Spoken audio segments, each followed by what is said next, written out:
Today's proclamation of the Word of God is in the book of Jeremiah, chapter 1. The reading. The words of Jeremiah, the son of Hilkiah, the priests, who were in Anathoth in the land of Benjamin. Then the word of the Lord came to me, saying, Before I formed you in the womb, I knew you. Before you were born, I sanctified you. I ordained you a prophet to the nations.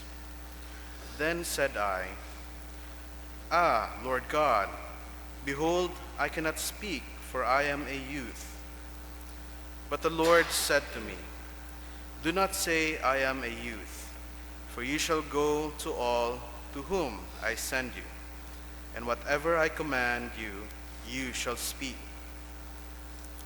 Do not be afraid of their faces, for I am with you to deliver you. Then the Lord put forth his hand and touched my mouth, and the Lord said to me, Behold, I have put my words in your mouth.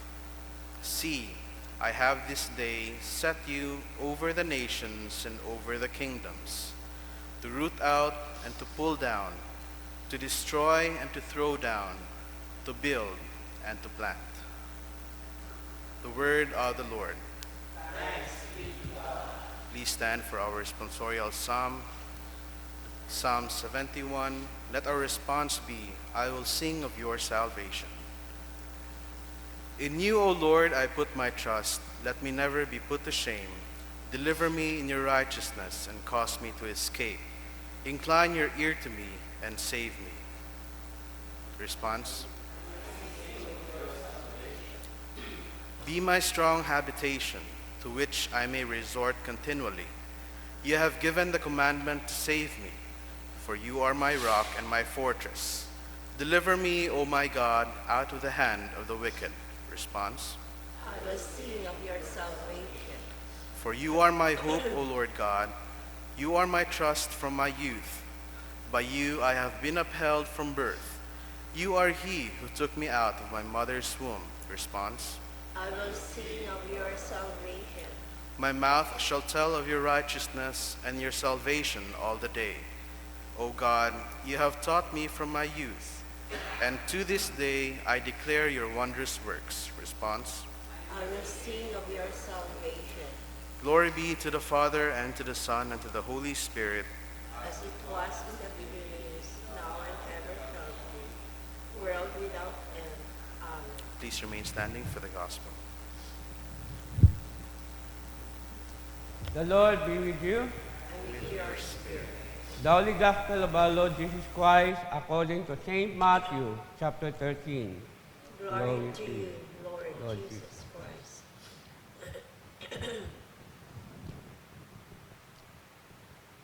On the same day, Jesus went out of the house and sat by the sea, and great multitudes were gathered together to him, so that he got into a boat and sat, and the whole multitude stood on the shore.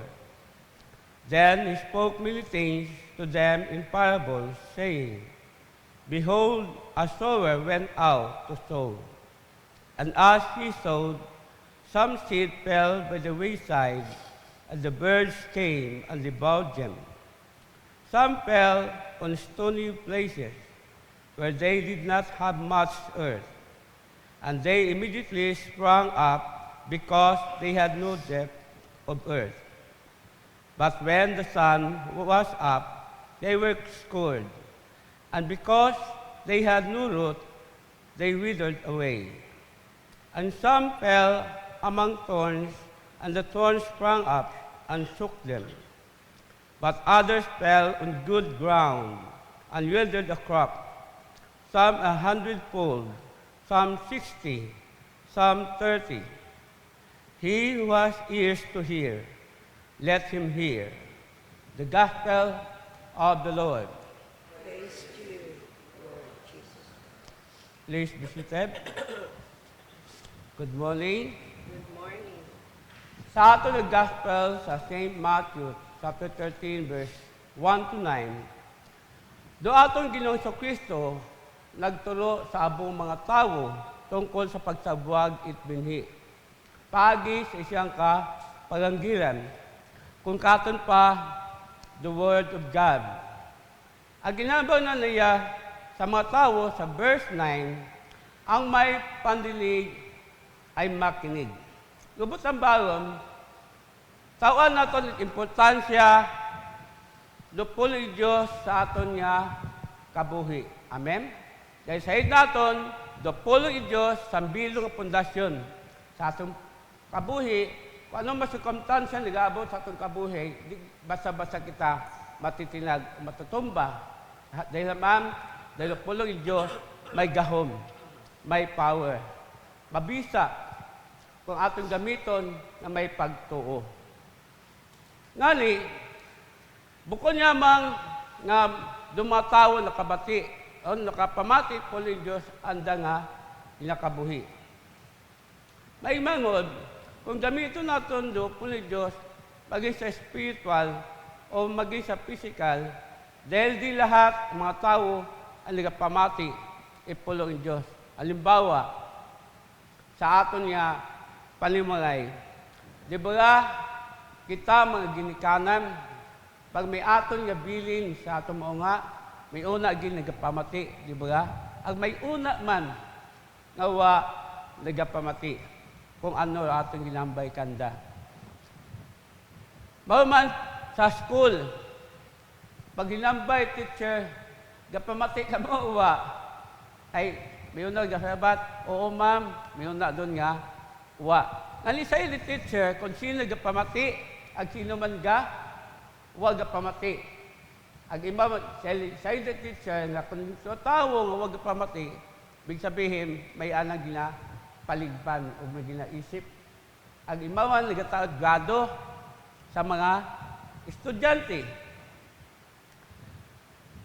Ag daya man pag-abot man sa aton nga spiritual nga bawat isa katon, habang katuro na isang kaselebran o si iman nga misa, may una mga tao nga wa naga pamati. Gapamati man siguro, pero ginaparapos man sa piyak nga dunggam. Ngani, pagtapos it misa, kung kutan mo ngani, ano man atong imo nga sayran sa ngani, kalipat ako. Dumi ako ko na experience na kaistorya. Nani tagbugo lang man makon ako. Nani butanan mga tao na sa simbahan ay nagapamati. Ang mambal naton, di naton mambal, kung nag-relax ng sanda o kung ano purpose haman sanda nagasimba. No? Nani yung mga tao, basta yan nga mambal naton ya, basta gasimba. Dahil gabanan sa atong mga ninuno, ay doon tayo nagtawan, basta makasimba, okay ta. No? Pero makita natin, doon mga mensahe ginapabot at ginoohay, tawan ginaton haiga. At doon remind kita, kung ano ginato ka ito ginoohay, dapat kita magapamunga. Remind kita, pero ginoo, ang may pandinig ay makinig. At dapat nga kita magapamungas sa pamaagi, it aton nga Ginoo. Sa ano nga son, ang maginhambag Ginoo nga, tawan nato importansya po ng Diyos para kita makantigo, para kita matuto, no? Para nga natawan ba nato sa higalo po ng Diyos sa aton nga kabuhi. Aba ko nga ni, dahil nga lang amon nga seminar sa huli St. Cyril Seminary. Matuod ko naman, lalisdan ako sa mga theology. Ay, pero sa kaluoy mo sa Diyos, tinguha man kita makantigo. Para may ato masayran ba? Nga, bukod ba kita buki pag-abot sa rin nga butang. Dahil kinanyan gid na kita magtuon. Ang doon nga, tinguhaan ko man na makantigo ako. At siguro sa among makaiban din man na para the purpose of Ginoo katon ay mapulpil. Ibigay sa aton niya kami mga clergy sa mga simbahan. Ang makita natin, kung kita nga pamunga, ani, ma-experience, masaya natin, di ba? Pamunga, may 30, may 60, may 100. Doon pangutana ay daya. Kita baga, nagapamunga, o siyin ba atong relasyon sa atong nga Ginoo?